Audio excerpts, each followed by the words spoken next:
apa aja sih di sungai, ekosistem sungai ini? Kita mulai dari komponen biotik. Nah, di komponen biotik adalah komponen yang meliputi semua makhluk hidup yang ada di bumi, yaitu hewan, tumbuhan, manusia, dan mikroorganisme. Hewan yang ada di ekosistem sungai ini ada ikan, ada bebek, ada buaya, ada katak, ada burung bangau, burung, dan lain-lain. Nah, untuk tumbuhannya ada lumut, ada pohon sengon, ada pohon kelapa, tumbuhan liar, dan lain-lain. Ada jamur juga. Dan selanjutnya komponen abiotik. Nah, komponen abiotiknya ini ada matahari, ada air, ada tanah, udara, batu, dan lain-lain.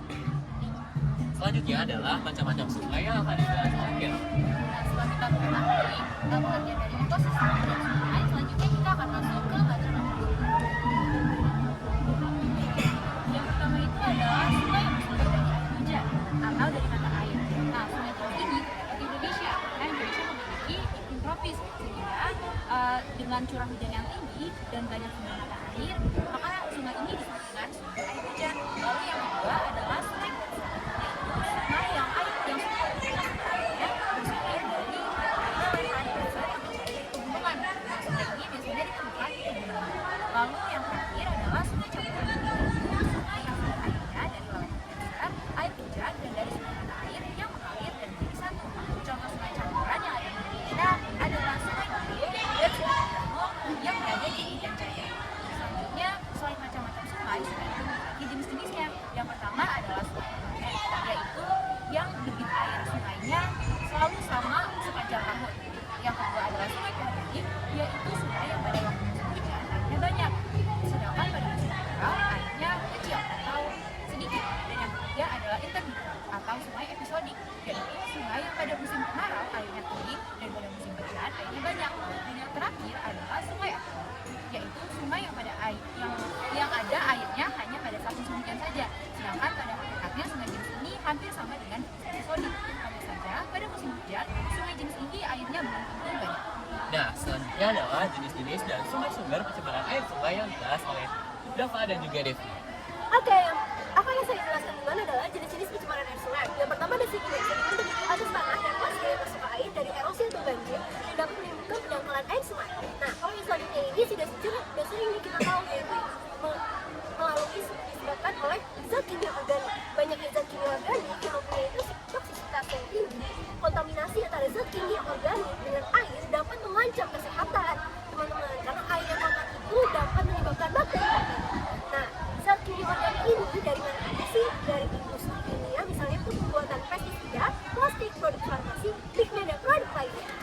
Nah, yang selanjutnya ada sumber pencemaran air sungai. Akan dibaca oleh Dava. Ya, jadi sumber pencemaran air sungai menetap resource seperti limbah domestik, limbah industri, limbah pertanian. Nah, terus sumber pencemaran sungai yang tidak menetap atau source seperti limbah domestik, limbah industri, limbah pertanian, dan lain sebagaimana pada beberapa titik pencemaran atau secara menyebarkan jaraknya dengan sumber pencemaran sungai campuran.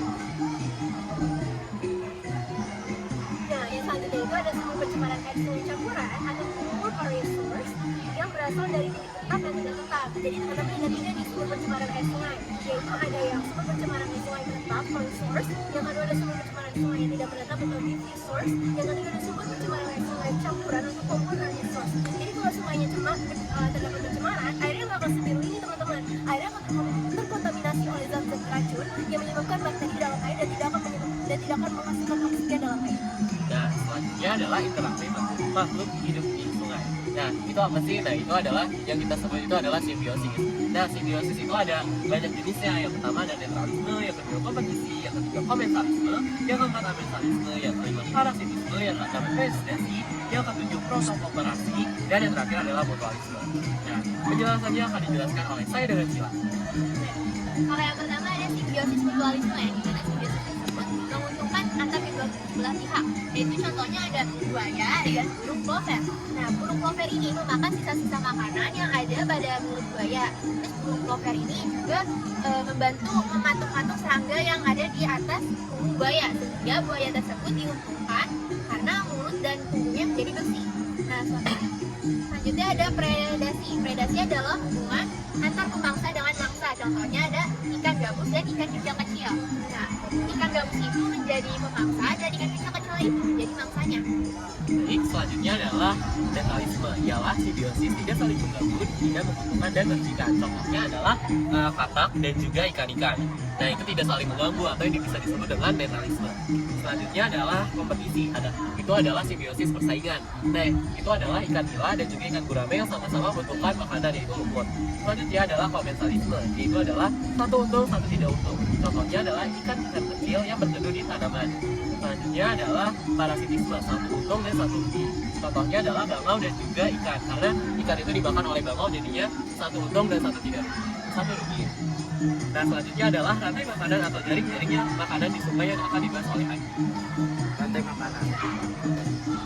Rantai makanan yang pertama adalah produsen. Produsen yang ada di sekitar sungai ini terdapat dari tumbuhan dan juga lumut-lumutan. Produsen adalah makhluk yang dapat membuat makanannya sendiri dan dapat mengubah zat anorganik menjadi zat organik.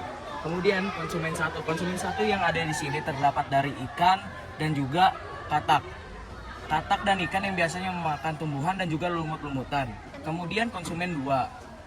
Konsumen dua yang ada di sini terdapat dari bangau, bebek dan juga burung yang biasanya memakan ikan dan juga katak. Kemudian konsumen tiga yang biasanya terdiri dari reptil, yaitu buaya yang biasanya memakan bebek, burung bangau dan burung. Saat buaya mati maka akan dicerna oleh jamur. Yang jamur tersebut akan berfungsi untuk mempercepat pertumbuhan pada tumbuhan dan memperpanjang hidup pada tumbuhan tersebut. Begitupun seterusnya. Nah, selanjutnya adalah siklus hidrologi yang akan dibahas oleh Syarif. Pada ekosistem sungai terjadi siklus hidrologi, yaitu siklus yang berawal dari menguapnya air di permukaan sungai, lalu membentuk gumpalan awan berisi tetesan-tetesan air yang disebut kondensasi. Tetesan-tetesan air yang jatuh ke bumi sebagian menyerap ke tanah dan sebagian lagi mengalir menjadi aliran sungai atau infiltrasi.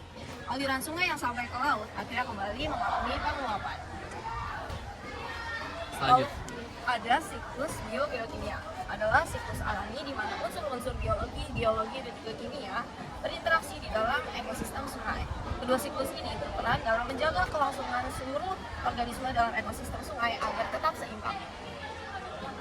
Selanjutnya adalah manfaat sungai yang akan dibahas oleh Fatil. Manfaat sungai terdiri dari tiga.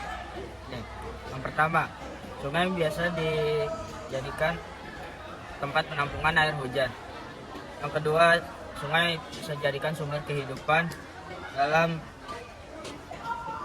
kekayaan hayati dan bisa dimanfaatkan oleh manusia. Salah satunya ia terdapat ikan-ikan yang ada di sungai yang mampu dipergunakan oleh masyarakat sebagai sumber penghasilan. Yang ketiga, sumber pembangkit listrik. Biasanya pembangkit listrik tenaga air berlokasi sungai-sungai yang memiliki aliran yang cukup deras.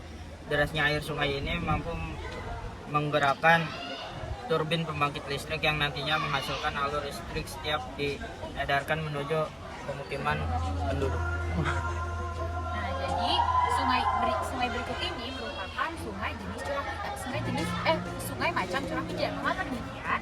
Karena sungai ini mengalami siklus curah air hujan dan juga memiliki ekosistem sehingga mereka bisa membuat hubungan mutualisme saling menguntungkan dari iklim tropis dan juga makhluk hidup yang ada. Nah, jadi kesimpulan dari ekosistem sungai adalah ekosistem sungai adalah sistem yang meliputi semua makhluk hidup dan sekitar sungai, mulai dari hulu hingga muara sungai. Ekosistem sungai memiliki beberapa komponen penting seperti daya sungai, substrat dari dasar sungai seperti pasir, kerikil, batu, dan lumpur, tanaman air, dan organisme lainnya. Jadi cukup sekian pada penjelasan tentang ekosistem sungai kita. Kurang lebihnya mohon maaf. Wassalamualaikum warahmatullahi wabarakatuh.